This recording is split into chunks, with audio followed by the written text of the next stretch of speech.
So today I just want to quickly talk about my senior thesis, Loverman. If you don't know me, I graduated from Full Sail University this past May.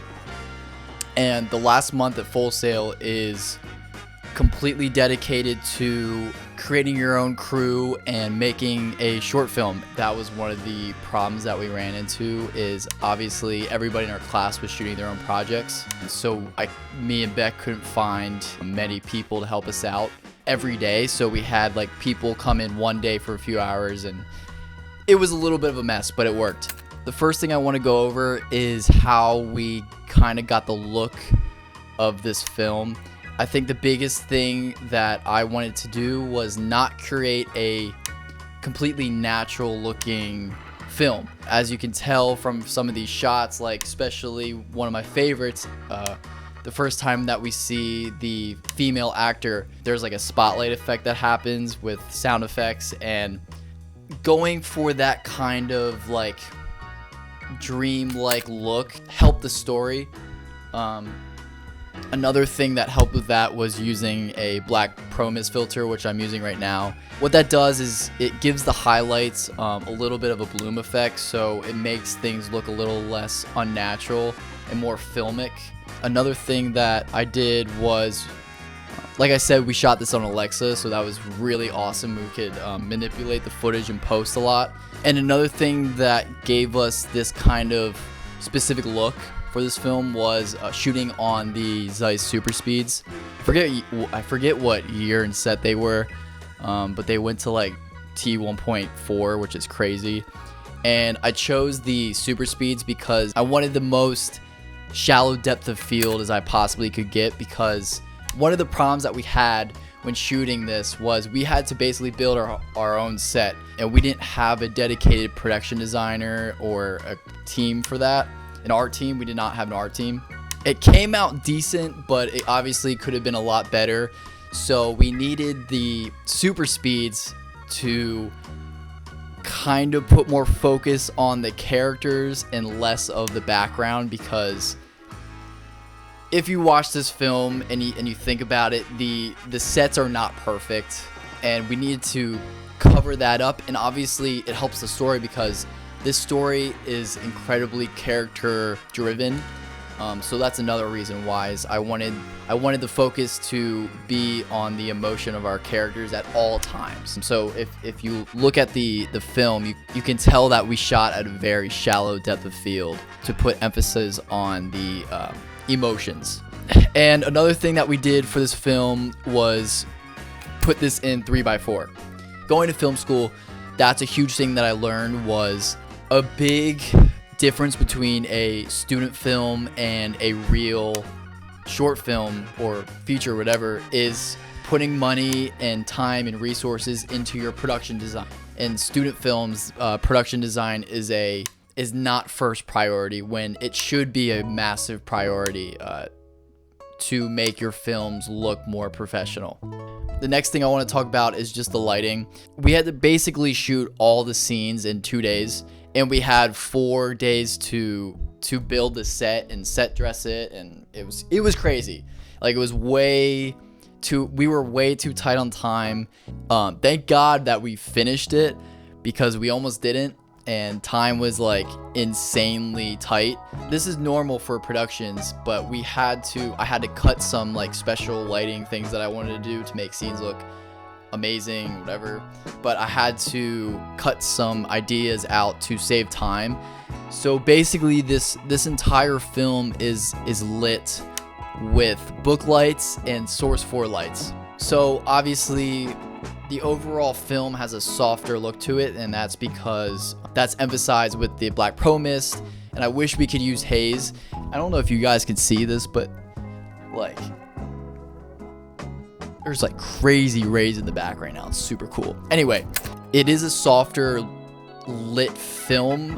One way that you can make your boring shots look more interesting is introducing hard light in some way. So for example, in the very first scene that we see with the living room, what I did was we had a massive, I think it was a 6x or an 8x book light set up in the corner of the room, and that was getting cut by a bunch of flags. So it was basically like boxed in with flags.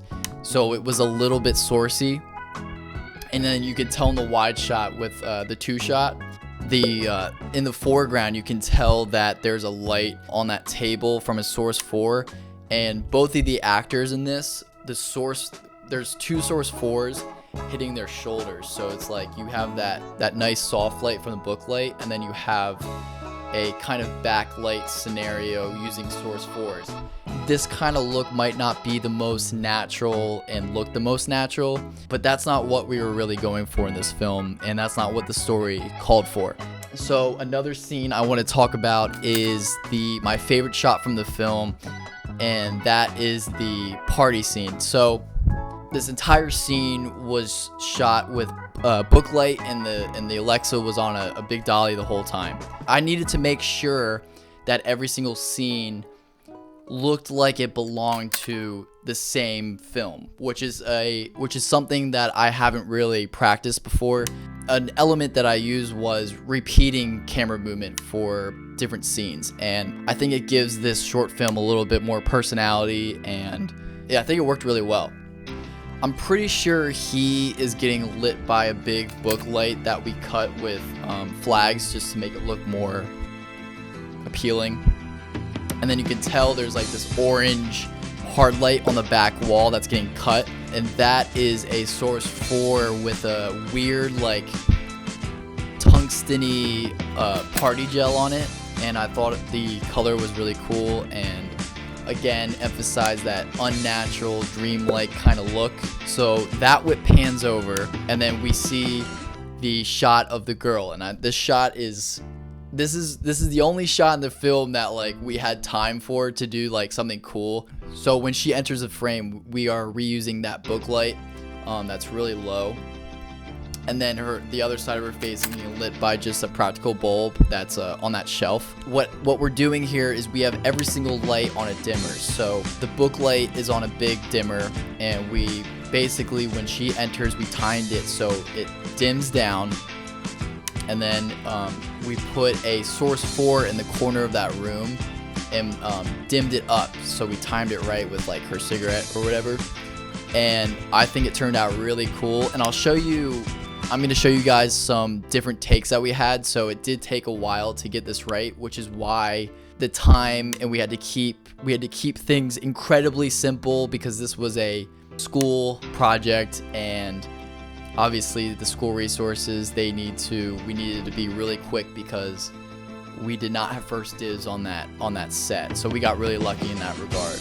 Delegating time for different departments, and that is just like incredibly important, and time is everything when you're on a set like this. And yes, there's a lot of things that I wanted to do differently, but for this project we had basically unlimited resources. We used mostly tungsten lights, but we had absolutely no time because of crew and because other people needed to use the set. Sticking with basically 2 lights for this entire shoot saved us a shit ton of time, and that also helped with making everything look like it belongs together. So again, everything is getting lit by book lights and Source 4s and in similar ways for each of these scenes.